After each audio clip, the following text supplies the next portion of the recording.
Bonjour Viediba. Bonjour. Nous sommes heureux de vous accueillir ici aujourd'hui au musée Théodore Monod d'art africain, qui va également montrer ton travail à côté de celui de Caroline Gay.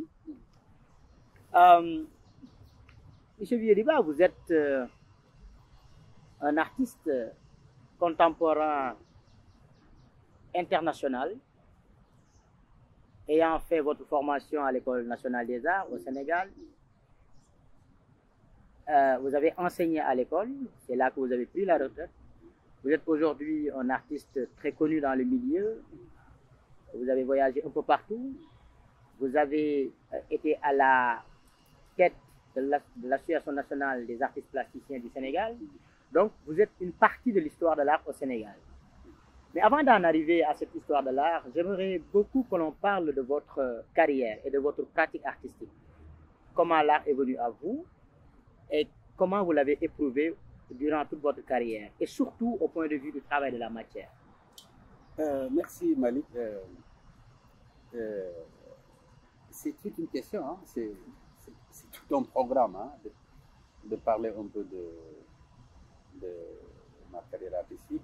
Et je voudrais d'abord signaler que moi, je suis né en Casamance, hein, je ne suis pas de Dakar, donc j'ai gardé une partie de mon origine de rural, hein, nation rurale, hein, vraiment. Et j'ai connu la ville à partir de l'entrée en sixième. Quand je suis arrivé à Dakar en 72, dans des circonstances comme tout campagnard, hein, je n'avais aucune idée, hein, de ce que... Moi, je suis venu ici pour continuer mes études, hein, dans le secondaire. J'ai eu des problèmes sociaux. J'ai d'abord travaillé à Teranga. C'est moi, je fais partie du premier personnel de Teranga. L'hôtel? Oui, l'hôtel Teranga, c'est un test psychotechnique. J'ai commencé à travailler là-bas comme bagagiste. Mais 3 mois, on m'a radié parce que mon tempérament ne correspondait pas à la fonction hôtelière. J'étais un peu rebelle. Alors, j'ai été radié et mon tuteur de l'époque m'a sanctionné, il m'a sorti de sa maison. Et au début, j'ai passé des nuits dans des mosquées. C'était vraiment un domicile sans fixe. Vraiment, j'étais pratiquement dans la rue. Alors, j'ai vu dans le journal le concours d'entrée à l'école. À l'époque, c'était l'Institut national des arts. Mon problème n'était pas vraiment pour être artiste. Mon problème, c'est de gagner 17 500 par mois, qui était la bourse, pour régler mon problème, pour des questions de survie. En allant à l'école, je n'avais aucune idée, hein, de ce que ça veut dire. À la limite, j'étais intéressé parce que je me suis renseigné. Ils m'ont dit, après, vous pouvez aller à l'école à Paris avec ça. L'idée d'aller à Paris était une idée motivante pour moi, pour faire l'école, sans pour autant savoir. Hein. Moi, je ne fais pas de démagogie en disant que quand j'étais enfant, j'ai taquiné le graphisme. Pour moi, c'est du non-sens parce que tous les enfants, contre le développement physique de leur corps, ont taquiné, hein. Ils ont déformé, ils ont mis des choses de partout. Ce n'est pas spécifique. Ça, c'est un rapport avec le développement naturel de l'être humain. Donc, je ne me dirais pas que je dessinais partout. Non, c'est pas ça. Moi en venant à l'école, je n'avais aucune aptitude spécifique. Ce qui était motivant pour moi, c'est de trouver quelque chose. Je suis sorti. Mais j'étais intéressé à la fin de ma formation à l'école par 2 disciplines, morphologie et structure. C'était mes matières préférées, morphologie et structure. Donc, je suis déjà dans la matière, même dans la formation. La morphologie, c'est la forme des objets. La structure, c'est la composition des matières. J'étais très bien dans des disciplines comme celle-là. Et un peu l'histoire de l'art. C'est 2 disciplines qui m'intéressaient. Quand je suis sorti, j'ai enseigné comme maître d'éducation artistique à Louga. Et pas mal de papiers que j'ai présentés à ma sortie, dans le texte, je parlais de l'utilisation des matériaux de l'environnement dans l'éducation artistique. En 77 déjà, je n'étais même pas... Et pour moi, ce qui était intéressant dedans, déjà, je suis dans l'environnement. Mon problème, que je me posais dans des questions si je me trouvais dans un endroit où il n'y a pas de matériel pour travailler et je dois faire mon enseignement, que faire? Depuis cette période, je me posais en solution alternative l'utilisation des matériaux de l'environnement pour enseigner la couleur, la matière, la forme. Donc moi, j'étais déjà dans le contact, la conception de la couleur à partir des matériaux de la nature. Ça, c'est très important pour moi. Hein. Depuis, en ce moment, je n'avais même pas engagé la création comme artiste professionnel. Donc moi, je suis entré dans la création artistique par la pédagogie, par l'enseignement. Moi, je ne suis pas entré pour être artiste. Je suis entré à l'école pour être enseignant. Et cette démarche d'enseignant, d'interrogation des choses, et cette volonté de transmettre du savoir, la connaissance, était la base vraiment de mon travail. J'ai servi à Louga 2 ans, puis j'ai passé le bac. Je suis revenu à l'école normale supérieure d'éducation artistique pour faire professorat. À ma sortie, j'ai développé mes recherches sur les questions environnementales. J'ai enseigné 2 ans au lycée Seydina Limamoulaye et j'ai été sélectionné dans le cadre de remplacement du personnel pédagogique de l'école à faire une formation en France, à Nice, à la Villa Arson, en environnement. Et la Villa Arson est un établissement qui a une pédagogie expérimentale où c'est l'étudiant lui-même qui définit le contenu de son apprentissage. Il a de temps en temps rendez-vous avec le professeur pour des conseils. Mais c'est l'étudiant lui-même qui est au cœur de sa propre formation. Ça, j'ai trouvé cette démarche pédagogique très innovante. Donc, on était responsable. On donnait la responsabilité à l'étudiant de se mettre au cœur de sa formation. Pour moi, c'est une démarche pédagogique très intéressante. Au même moment, je me suis inscrit pour approfondir mes recherches en environnement, en géographie urbaine à l'Université de Nice. Et en 3e cycle. Mon sujet à l'époque, c'était salubrité esthétique urbaine, étude comparative de Nice et de Dakar. Vous voyez, déjà, je suis toujours dans les questions d'environnement, la relation entre l'art et le lieu de vie dans ma formation. Mais pourquoi j'ai choisi ça? Je vais prendre une parenthèse. Pourquoi j'ai choisi ce thème? Quand je suis arrivé à Nice, j'étais impressionné par la propreté de cette ville. Et chaque matin, les gens arrosaient à grande eau et c'était propre. Pour quelqu'un qui vient de Dakar, ça m'a impressionné. Je me suis renseigné, mais pourquoi cette ville-là est comme ça? Mais finalement, il y a un détail qui m'a beaucoup intéressé, l'histoire de Nice. Parce qu'en fait, Nice ne faisait pas partie de la France. Nice, la région de Nice appartenait à l'Italie et cette partie a été concédée à Napoléon par son soutien au roi d'Italie pendant la guerre contre l'Autriche. Et ils ont gardé leur origine italienne, ils parlaient leur niçois, le journal, ils ont un journal niçois, ils sont très jaloux de leur identité. Alors ça m'a beaucoup intéressé, parce que c'est ça d'ailleurs qui a fait que j'ai choisi cette étude comparative-là entre Nice et Dakar. La question qui était fondamentale pour moi, est-ce que l'appartenance historique peut donner une explication au comportement des gens par rapport à leur lieu de vie? C'est-à-dire, il y a un rapport historique entre les citoyens et les lieux de vie, et du coup, il n'a pas le même comportement que celui qui vient de la brousse, de la campagne, qui n'a aucun rapport historique avec les lieux de vie, et le comportement diffère. Et j'ai comparé ça, par exemple, au village Lébou. À l'époque, ils avaient le même rapport. Hein. C'était très propre parce que chaque matin, chacun, les maires se relayaient, ils balayaient. Ils ont un rapport direct historique avec l'espace. Et ça a changé, ça expliquait un peu les comportements. Et Dakar est devenu sale parce que la majorité des habitants de Dakar n'ont pas de rapport historique par rapport aux lieux de vie. Ça explique un peu l'indiscipline, le désordre, le manque d'entretien. Cette problématique a beaucoup motivé mon choix en faisant une étude comparative entre Nice et Dakar. Vous voyez donc, ça se dessine maintenant mon rapport avec l'environnement. Alors, quand je suis rentré, j'ai développé une démarche. C'est ça que j'appelais, on va voir dans la seconde page, dans le processus, quand on va fait le point sur l'évolution de l'art au Sénégal. Et très tôt, moi, je me suis démarqué de tout ce qui était classique. Et j'ai commencé à travailler, interroger ce qui se passe autour de moi. Mes premiers sujets étaient ce que j'appelais les éclopés, les marchands ambulants, les malades mentaux et les murs. Parce que pour moi, ces trois problématiques, à l'époque, à Dakar, avaient été des problématiques assez intéressantes. Vous savez, les malades mentaux, ils ont élu pratiquement domicile au feu. Et le feu devient des espaces vitaux. Et j'ai assisté à des agressions parce que, en fait, ces espaces appartiennent à des individus. Si un autre malade mental essaie de s'installer là-bas, ça crée une agressivité énorme. Et ça, c'est incroyable. C'est comme si c'était des espaces chasse gardés. J'ai trouvé ça très intéressant. Et les malades mentaux, souvent on raccrochait, d'ailleurs, Bouna Medounissé a fait un travail intéressant sur Dakar, où on rencontrait souvent des gens. Surtout, il y avait un malade mental qui m'a beaucoup impressionné. Il a son patrimoine vestimentaire sur la tête avec le torse nu. Et moi, j'ai beaucoup travaillé sur les oppositions de ces masses-là, masses de tissus sur la tête avec le torse nu.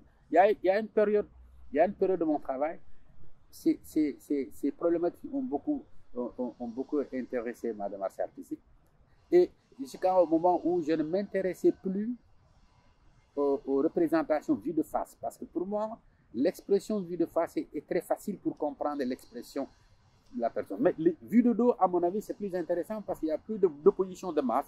Et moi, je m'intéresse plutôt à l'essentiel qu'à des détails.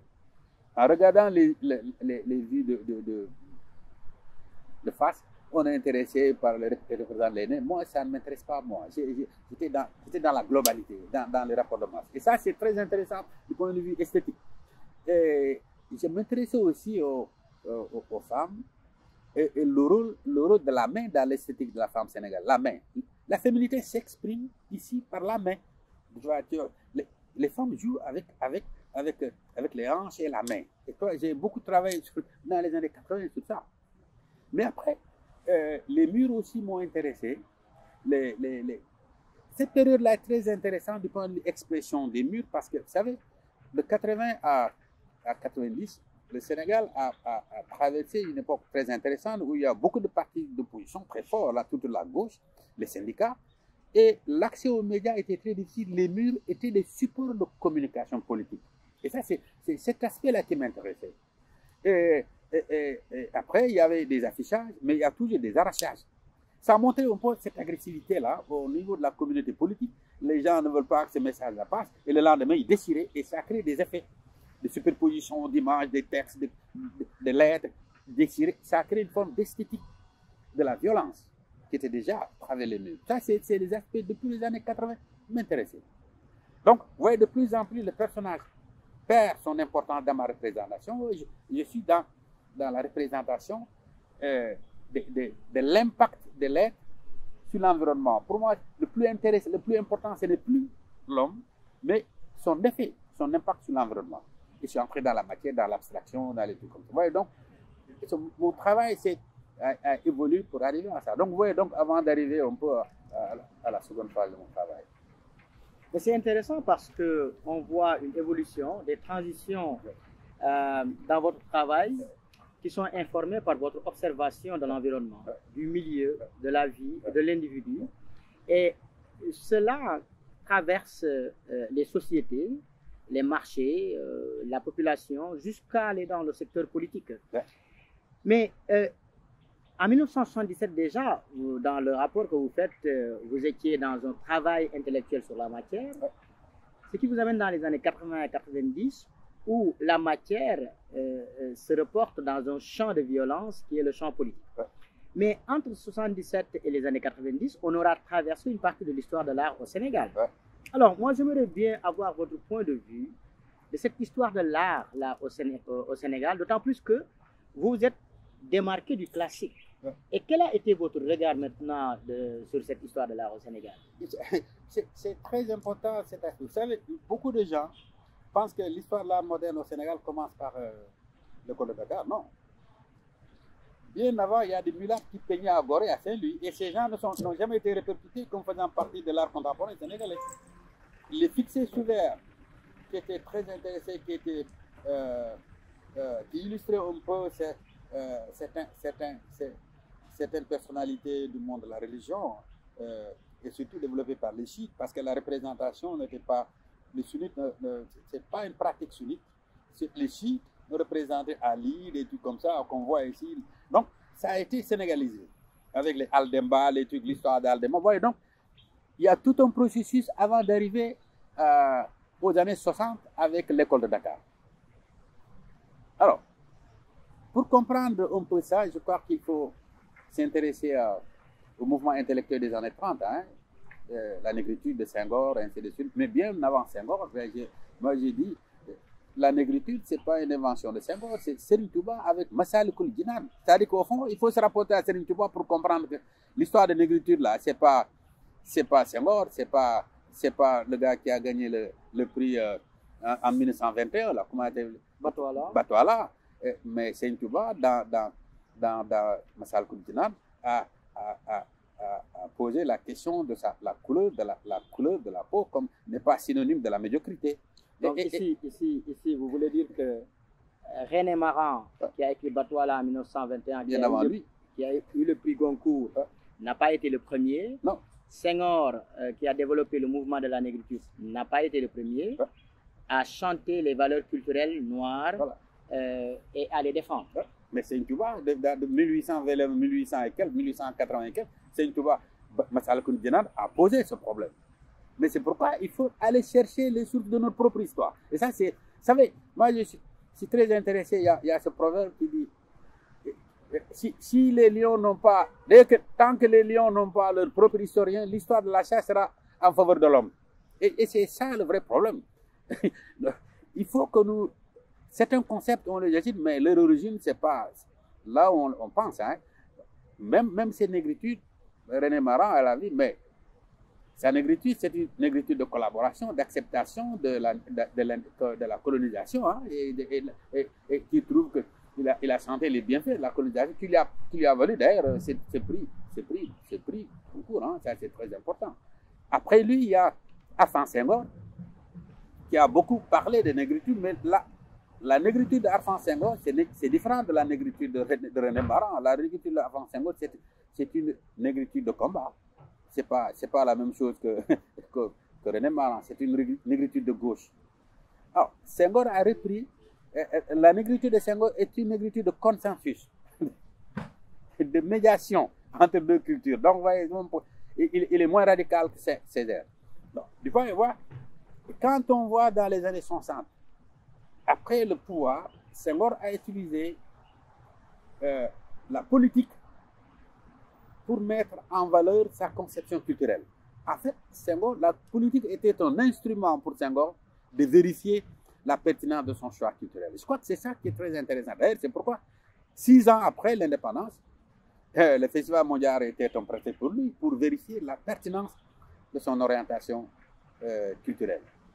Donc, vous avez vu, en 1966, André Malraux, à côté, a déclaré, avec une dizaine d'artistes sénégalais de l'époque, avec un niveau international dans le discours de Senghor. Et c'est Senghor, c'est André Malraux qui a donné ce terme d'école de Dakar à cette démarche. Donc, cette démarche-là de Senghor est une démarche tendant à exploiter le caractère esthétique de l'art nègre et à contextualiser cet art. Et c'est pourquoi il n'a pas proposé de matériaux, de supports, mais c'est une esthétique de forme. Et c'est pas parce que ces gens-là utilisaient les crayons, ils utilisaient le papier, ils utilisaient la toile, mais c'est au niveau du résultat, du point de vue sémiotique, qu'il y a des éléments qui nous renvoient à l'art nègre. La platitude du dessin, la construction des traits de représentation, les palettes de couleurs. Et cette école, après, école de Dakar. Et même cette école de Dakar avait plusieurs champs. L'école de Dakar n'est pas une masse unifiée. L'école de Dakar a des poches. Il y a des géométriques, les gens qui font la représentation géométrique comme Amadou Seck. Il y a une autre école de Dakar que j'appelle onirique, qui est comment dirais-je, Chérif Thiam, il y a une école de Dakar tendance spiritualiste qui est Philippe Sen. Il y a une école de Dakar populiste, comme les Maudenians, qui représentaient les scènes, les Maudenians, le grand Khalifa Gueye, qui représentent des scènes, la vie quotidienne, et ainsi de suite. Et ça, c'est un gros paquet, l'école de Dakar. Ils ont qualifié l'école de Dakar. Donc, cette esthétique, c'est vraiment l'esthétique des années 60-70. Après la création de l'Institut, il y a un changement d'encadrement pédagogique à l'école. C'est la deuxième phase des séances qu'on appelle la période de l'ouverture avec le musée dynamique, les grandes expositions. Nous avons profité de ça. On a visité l'exposition André Malraux, Picasso. On a l'exposition de Picasso, Fernand Léger, l'Autrichien Hundertwasser, qui sont comme nous, on avait couru les grands maîtres. Et au niveau formation, nos encadreurs étaient enseignés l'enseignement comme ça se faisait à Paris. Nous, on n'a pas de complexe du point de vue technique et du point de vue approche. C'est ça notre formation. Et l'autre formation avant, c'était le Paptal et c'est Iba Ndiaye. Mais le problème que les gens doivent comprendre, en fait, au départ, Pape-Bretal avait dessiné comme Iba Ndiaye. C'est Senghor qui a fait changer à Paptal sa démarche. Parce que, en ce moment, Pape-Bretal était à Paris, il allait voir Senghor souvent en lui présentant ses dessins. Senghor lui a dit, c'est très bien, mais ce n'est pas encore africain, ce n'est pas assez africain. Alors, le gars allait chercher maintenant dans les musées pour trouver. Mais c'est Senghor qui a fabriqué Paptal, qui l'a obligé à adopter cette démarche-là. Et après, quand il a rencontré Pierre Lortz, il a mis les deux ensemble pour animer l'école, l'atelier de recherche nègre, qui a formé beaucoup d'artistes qui sont les signataires de l'école de Dakar. Donc, vous voyez, on peut, du point de vue. À partir de 1980, cette génération de 70-80 a pris le pouvoir. Alors, à partir de l'expérience de l'ancien village des arts de Pétavin, qui était un espace de confrontation qui a créé une explosion de l'art sénégalais. En fait, le problème là, ça a commencé par le village des arts de Pétavin. Les jeunes qui sont sortis de l'école en 78, les Moussatines et l'Aïssi, ont squatté ce camp et ils ont développé une expérience inédite où les intellectuels, les écrivains, les avocats, tout le monde venait, il y avait des discussions politiques, tous les partis politiques avaient leurs représentants dans ce village des arts. Je crois que c'est à partir de là, à partir de cette orientation politique, qu'ils ont été expulsés. Donc, ce village des arts-là était vraiment le foyer par excellence du foisonnement de ce qui est convenu d'après cette nouvelle génération d'artistes. Mais à l'intérieur, comme je l'ai dit, moi, quand je suis rentré de France, mon rapport a complètement changé, mon regard a changé, et j'ai pris une distance par rapport à cette manière de représenter. Et à la fin de 80, j'avais fait une exposition qui s'appelle, à la Galerie nationale, qui s'appelle Environnement témoin culturel. Et j'ai dessiné déjà la nouvelle esthétique que moi je voulais adopter. Donc, c'était une rupture à la fois de l'art enseigné à l'école, mais aussi qui n'est pas aussi une copie de l'art classique. C'est ce que j'appelle l'esthétique du milieu. Et cette génération qui est la troisième voie, qui est venue un peu bouleverser les deux, les artistes de l'école de Dakar et les artistes qui se disent internationalistes. Cette troisième voie-là, qui est la vraie révolution esthétique et qui a supporté, qui était à la base du contenu esthétique de la Biennale. Et vous voyez, tous les grands prix de la Biennale de 1990 à 2000 proviennent de cette école. Et cette école s'est installée et ça a même influencé, après, beaucoup de jeunes artistes, le regard par rapport à la création, à l'art, au vécu, et jusqu'à présent. Donc, je crois que c'est d'ailleurs, c'est intéressant ce que vous dites parce que tout à l'heure, vous disiez, vous mettiez un rapport entre l'historicité de l'individu et le milieu qu'il habite. Mais aujourd'hui, on pourrait plaquer comme une sorte de métaphore cette vision sur l'histoire de l'art au Sénégal. Dans quelle mesure maintenant cette historicité de l'art et de la culture à Dakar et au Sénégal informe ou représente une part importante de la vision que nous avons aujourd'hui de la place de Dakar dans l'art contemporain? Mais Dakar, c'est un laboratoire. Hein. Vous savez, quand on voit toute cette... un mythe a déjà été créé autour du Sénégal, avec Senghor, avec les mesures qu'il a prises. Les premières structures de formation dans l'Afrique francophone, hein, surtout en Afrique de l'Est, c'est Dakar, hein, tu vois, et ça c'est très important, même il y a des expériences ailleurs avant, mais en Afrique francophone, Dakar est vraiment devenu, a toujours été un point important de la création artistique. Alors, et ça a été renforcé par l'audience de Senghor. Ça a été renforcé par l'audience de Senghor, et ça a été renforcé par les initiatives prises par créer des écoles de beaux-arts, créer des musées, créer un environnement juridique, vraiment, à l'époque, qui est très précoce hein, par rapport aux autres pays africains. Et depuis le lendemain du Festival mondial des arts nègres en 1966, Senghor a créé, il a créé un décret qui s'appelle le décret sur le patrimoine artistique privé de l'État, 67. Il avait déjà l'idée de faire une collection de l'État parce que dans la pensée senghorienne, la qualité du travail fait partie du rendement, le cadre de vie dans l'administration. Et je trouve que quand même c'est regrettable ce qui se passe maintenant dans nos administrations. Les gens ne font pas attention, mais Senghor, en réalité, il voulait créer une administration au sein de laquelle l'environnement du travail doit être un environnement accueillant par la présence d'œuvres d'art. Et la présence d'œuvres d'art dans l'environnement du travail est un élément de stimulation et de productivité dans le travail. Et en même temps, créer un citoyen conscient, renégocier, réconcilier avec son histoire. Et ça, c'est très important. C'est un vrai projet conceptuel. Alors ça, c'est des mesures. En 1968, il a créé la loi sur la loi de 1% qui est une loi universelle. Et avec son décret d'application, ça veut dire que 1% de tous les bâtiments publics ou recevant du public, pas seulement public, même les privés, mais qui reçoivent du public, 1% doit être consacré à l'embellissement.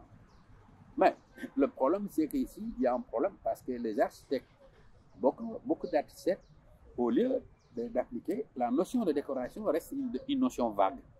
Donc, je crois que cette loi, Senghor, dans son esprit, aurait dû régler aujourd'hui la question économique, c'est les artistes. Aucun artiste ne devait avoir de problème si on appliquait cette loi. Et après, je crois que les gens, même notre administration, notre État est en train de violer ses propres lois. Et je crois que c'est là où il y a à faire. Hein.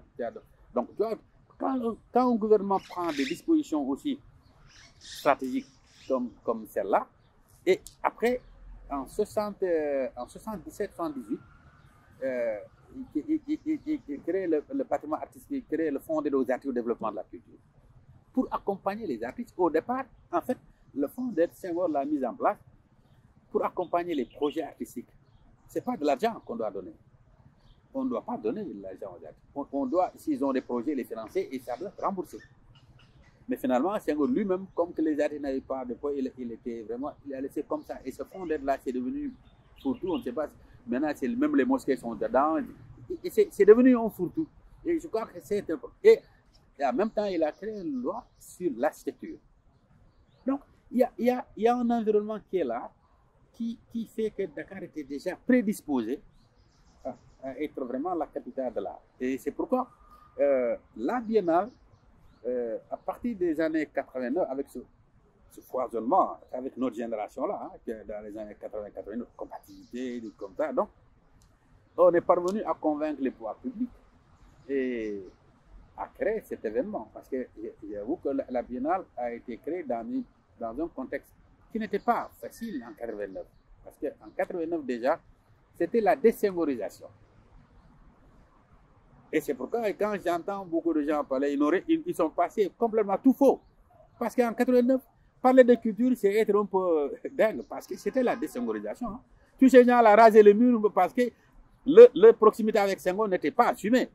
Tous ces gens-là ne voulaient pas assumer leur proximité avec Senghor à l'époque.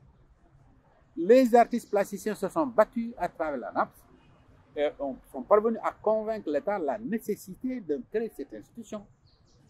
Parce qu'ils ont donné le peuple et c'était la seule discipline qui était là. Quand on parlait artistes à l'époque au Sénégal, immédiatement c'est plasticien, parce que c'est les plasticiens qui existaient, qui étaient les plus organisés, qui étaient les plus combatifs, qui vraiment instauraient un débat esthétique à ce niveau-là. Et donc, la Biennale n'est venue que une consécration d'une génération d'artistes. Et la vision de cette génération d'artistes, d'ailleurs, c'est pourquoi la Biennale a un problème, parce que ce n'est pas un projet de l'État. Si c'est un projet de l'État, ils auraient dû envisager là, comme toutes les biennales sont des projets politiques. Mais le projet biennale est une initiative d'artistes et on n'a pas eu le temps de mettre du contenu politique pour son accompagnement. Et les limites aujourd'hui de la biennale, c'est ça. Ça montre que ça ne vient pas de l'État. Ça n'a pas été pensé par l'État. Si c'est pensé par l'État, l'environnement aurait été autre chose. Donc je crois que le problème, les artistes, la biennale a donné une consécration à l'existence d'une société civile combative, qui a une vision, qui a une ambition pour son pays. Et c'est pourquoi, d'ailleurs, le dernier salon, quand j'ai été à la question nationale, nous, on était dans la question nationale depuis... On précise que ici, le dernier salon a été tenu à la Galerie nationale. À la Galerie nationale. La question nationale, c'est pour dire aux jeunes, nous, on était déjà dans la question nationale dans les années 80, c'est pas maintenant. Nous avons positionné notre pays au plan international avec la Biennale. On est non seulement, la question nationale était présente chez nous, mais nous avons une vision pour renforcer le leadership de notre pays avec cet instrument important que constitue la Biennale. Malheureusement, je crois que les gens n'ont pas compris vraiment. C'est important de dire ça parce que là, nous nous acheminons vers la prochaine Biennale de Dakar, la 14e édition qui est prévue en 2022, 19 mai, 21 juin 2022. Et en prélude de cette édition, il y a pas mal de manifestations que nous organisons. Et une de ces manifestations est capitale parce que ça nous réunit aujourd'hui en parallèle, puisque nous avons un projet qu'on appelle Talking Object. Talking Object qui va continuer jusqu'à la Biennale Dakar, même au-delà. Et Talking Object, vous êtes le premier artiste, disons, que le projet invite. À côté de Caroline Gueye, artiste, donc ici nous avons 2 générations. Et votre objectif aujourd'hui, votre mission, c'est de créer une œuvre d'art qu'on va discuter sur la base d'un dialogue avec un objet de la collection du musée Théodore Monod d'art africain. Là, vous avez beaucoup avancé sur le travail, on n'a pas encore vu l'œuvre, mais je présume qu'il y a un travail, un traitement de la matière, un travail avec la mémoire historique, toutes choses que vous avez par ailleurs développées ici. Est-ce que vous pouvez nous en dire davantage sur ce travail que vous êtes en train de faire? En fait, ce travail, pour moi, c'est une répétition, hein, parce que il y a 30 ans, je venais ici, du temps de Massamba Lam. Il y avait une exposition permanente à l'époque, des statuaires de masques, et je venais ici il y a 30 ans. Et j'ai passé beaucoup de temps à regarder. En fait, mon objectif à l'époque était de... J'avais une obsession, créer une démarche artistique qui n'est pas une copie de l'expérience occidentale, mais qui n'est pas une pâle copie de ça. Parce que je ne suis pas du 19e siècle, ni moins du 17e siècle. Je suis du 20e siècle, du 21e siècle. Mon questionnement est dit, est-ce que ces objets peuvent parler à ma sensibilité? C'était ça. Est-ce que ces choses-là peuvent parler à ma sensibilité? Je suis resté près de 3 mois, je regardais. Alors, c'est très intéressant. Après, j'en ai retenu 4 problématiques, mais je vais citer une seule problématique qui est en rapport avec le travail là. C'est le rôle du matériau dans la création classique. Le matériau, c'est très important. Un objet, c'est une idée qui est représentée dans un matériau. Il n'y a pas d'objet sans idée au départ. Et les idées et les objets prolongent notre réalité biologique. Les objets nous accompagnent et nous prolongent. Et nous identifient en même temps. Et chaque chacun, c'est ça ce qui est important par rapport à l'idée d'objet parlant. Les objets parlent d'abord par leur structure, par leur matière. Ce qui m'a beaucoup impressionné ici quand je fais, l'objet que j'ai choisi, le cache-sexe, BT, c'est l'ethnie de Laurent Gbagbo, du président Gbagbo. Alors, c'est des gens qui sont très dans la nature, hein, ils ont un rapport très étroit avec la nature. Ils vivent au sud et au centre de la Côte d'Ivoire. Ce qui est très important, c'est d'abord cette information structurelle sur le matériau. Parce que les matériaux parlent. Ils nous expriment leur caractère. Ils nous indiquent l'approche technique. Chaque matériau indique la procédure technique. Ce que je peux faire avec du bois, je ne peux pas faire avec la fibre, je ne peux pas faire avec le métal.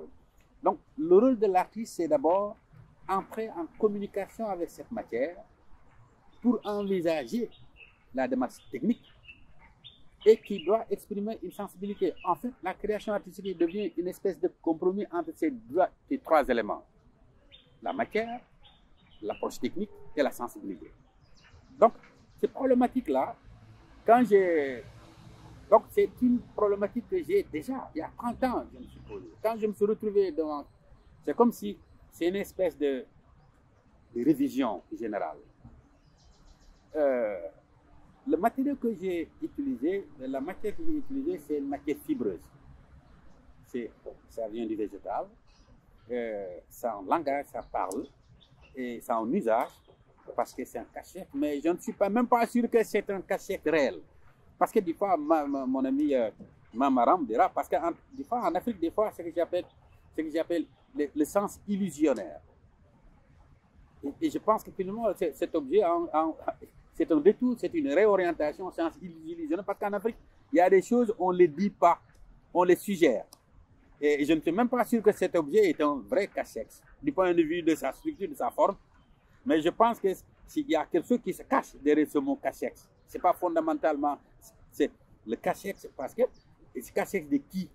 Et c'est ça le vrai problème. Donc il y a un langage caché dedans. Ce langage caché, c'est un langage linguistique, c'est un langage ethnographique, c'est un langage anthropologique. Bon. Ce qui m'intéresse dedans, c'est d'abord une matière qui a une structure, qui est une matière généreuse, qui me dit, je suis prêt à subir telle transformation, et mon rôle, c'est d'interroger ces matériaux, d'être dans son langage, de communiquer avec ces matériaux, de transférer ces matériaux, et à partir de ce moment-là, j'en ai créé des matières analogiques. C'est-à-dire qu'au fond, à partir de cette matière, j'ai créé une nouvelle matière par combinaison d'éléments de matériaux assimilés. Et c'est ça qui est très intéressant. C'est-à-dire à partir d'une réalité appréciable, j'en ai fait une autre réalité que moi j'ai créée en combinant d'autres matières qui entrent dans la même structuration que la matière de départ. C'est ça qui est intéressant dans ce travail. Mais c'est intéressant parce que en filigrane, vous posez en fait une question beaucoup plus vaste que cela.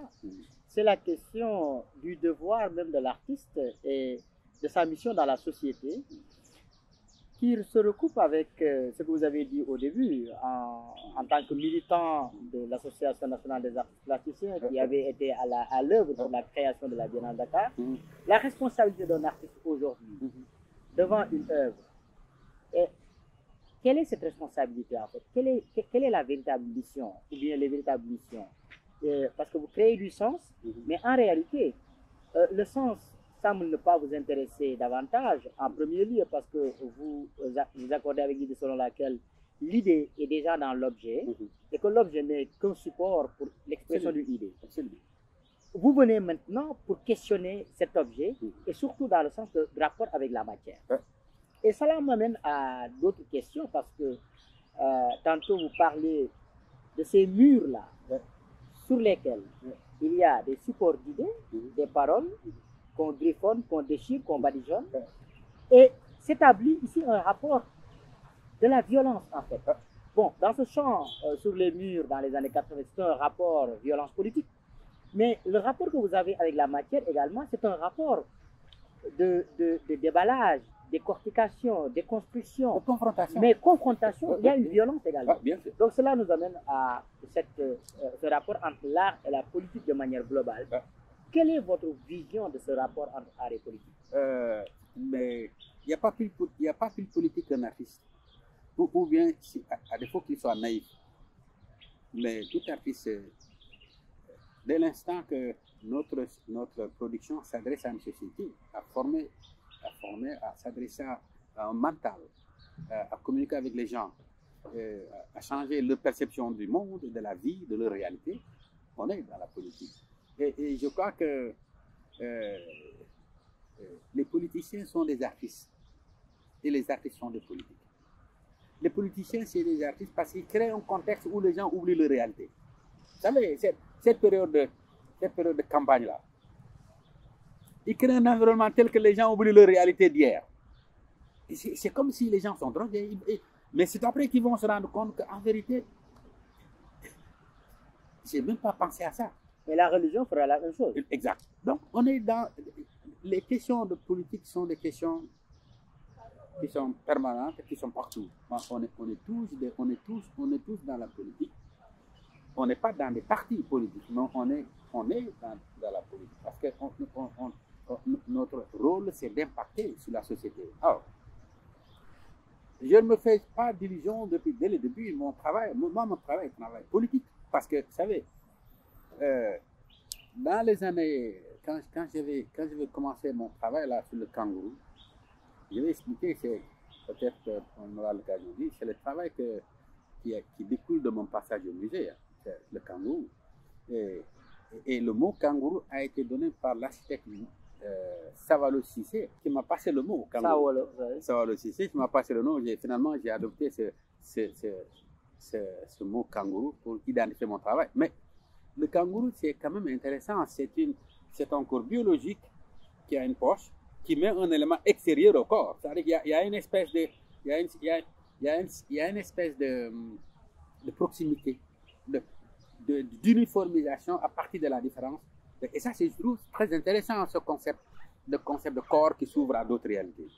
Alors, et tout le concept du kangourou, c'est cette permanence de s'ouvrir à ce qui se passe autour de nous. Et c'est pourquoi les gens ne comprennent pas pourquoi, à chaque fois, mon travail se contextualise. C'est le principe de ce kangourou. En permanence, il y a toujours l'influence de l'autre que je m'approprie. C'est ça la philosophie kangourou. C'est pourquoi mon travail, chaque fois, ça change. Parce que moi, je ne suis pas une réalité figée. Moi, je suis un corps qui a une sensibilité qui capte les énergies qui tournent autour de moi. La création, en réalité, c'est un corps qui capte des énergies. L'énergie peut être formelle, sonore, musicale, lumière. L'artiste est un capteur. Éponge. Et puis voilà, éponge, et puis il restitue. Nous sommes des voleurs. Donc on vole les choses qui appartiennent à tout le monde, on se l'approprie et on l'extermine. Les gens pensent que ça ne nous appartient pas. Ça vient des autres. Nous, notre rôle, c'est de structurer, de formaliser tout ça et de proposer. Et c'est pourquoi ça devient éminemment politique. Mon rôle est politique. Parce que je ne suis pas naïf en croyant en pensant que je suis libre. La notion de liberté, pour moi, c'est... En 2000, j'ai fait un travail qui s'appelle Mystère de la communication à la Fondation Senghor, où je posais deux problématiques. Le siècle qui commence va être marqué par la technologie.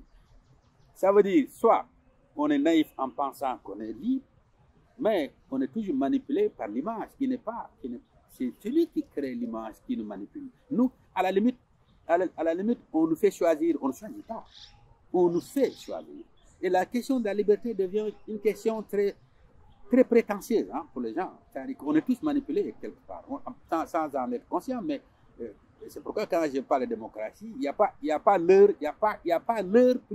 plus grave que la démocratie. Quelqu'un qui n'a pas mangé là, vous pensez que sa décision, il n'est pas libre, lui, c'est incroyable. On est toujours motivé par quelqu'un qui est en dehors de nous. Et c'est pourquoi la question du kangourou, c'est un peu ça. Comment ces problématiques-là, qui sont dans notre atmosphère, dans notre environnement, peuvent être subitement remises sur la selle pour que les gens fassent face à face avec ces réalités-là. Je crois que c'est ça le problème. Donc, la politique, là, est un jeu intelligent. C'est un jeu intelligent, là. C'est un jeu intelligent. Et c'est pourquoi c'est pas de la plaisanterie. L'art n'est pas de la plaisanterie. C'est un jeu intelligent.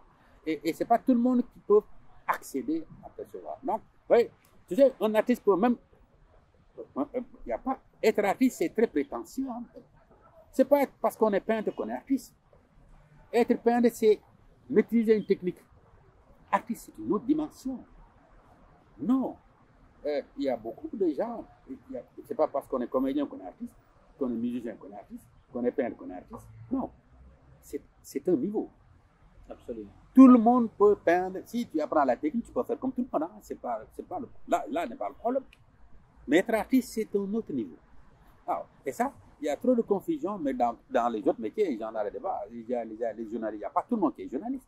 Bon, tu peux faire passer l'information sans pourtant être journaliste. C'est autre chose. Je crois que le problème aujourd'hui, bon, on est après un monde ouvert, il faut tout pour le monde, mais il faut qu'il y ait des gens qui ont la capacité de se mettre en marge de tout ça et d'observer les choses à partir d'une posture qui leur permet d'avoir leur point de vue. Je crois que c'est ça. Mais merci beaucoup. Ce n'est pas parce qu'on est peintre qu'on est artiste. Dans notre champ également, ce n'est pas parce qu'on a une thèse qu'on est un intellectuel. Voilà, ce n'est pas parce qu'on est universitaire qu'on est forcément un intellectuel. Absolument. Être intellectuel, ça demande d'autres valeurs.